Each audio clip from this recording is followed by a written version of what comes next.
natin. May ginagawa. So, anong ginagawa mo, Ate Bing? Ate Bing? Ate Bing. Anong luto yan? Ha? Kulay na pachamba. Chamba? Monggo, halo-halo. So, ito yung gulay ng buhay bundok po tayo. So, ito po, gulay. Ang paba ng buhay. Ayan. So, yun po, dalawang nanay natin nagluluto. Si Sister Maribel, nanay ni Kambal, at saka si Ate Merlin. So, yan. Sarap ng hapunan natin. Healthy po tayo, healthy. Nanay po ng Kambal ang magluto. Kasi nami-miss na yata ng Kambal ang iluto ng nanay nila.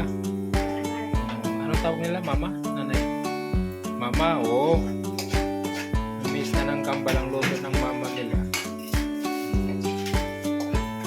So, yan ang halo natin. Ay, grabing Ito, malunggay. patula. Ito, patula. Monggo.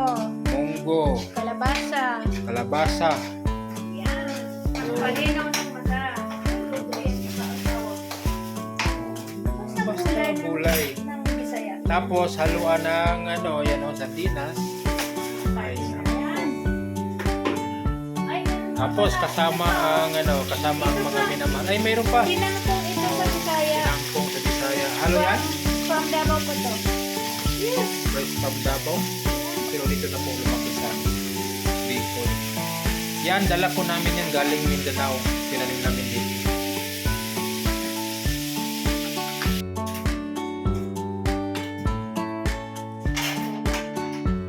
Yan, patula.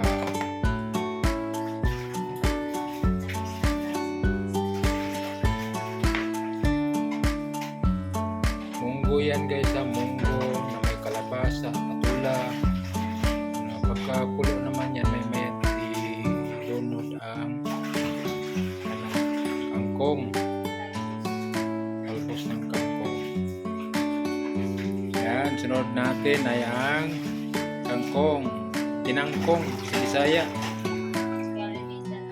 Galing Mindanao na.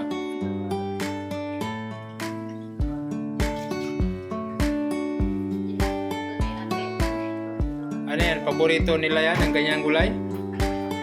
Ay! Guys, ito pala yung paboritong luto ng Kambal. Namimiss talaga nito. Ako na namimiss ko din yung luto ng Bisaya. Yung takway. Mga gataan. Dito hindi nila yung luto yung takway. Hindi nila alam. So, sunod natin ay malunggay. Guys, paborito pala ito ng Kambal na ganitong luto. Yung palayaw po ni Sis Maribel ay bibing. Bibing. Kasi Maribel.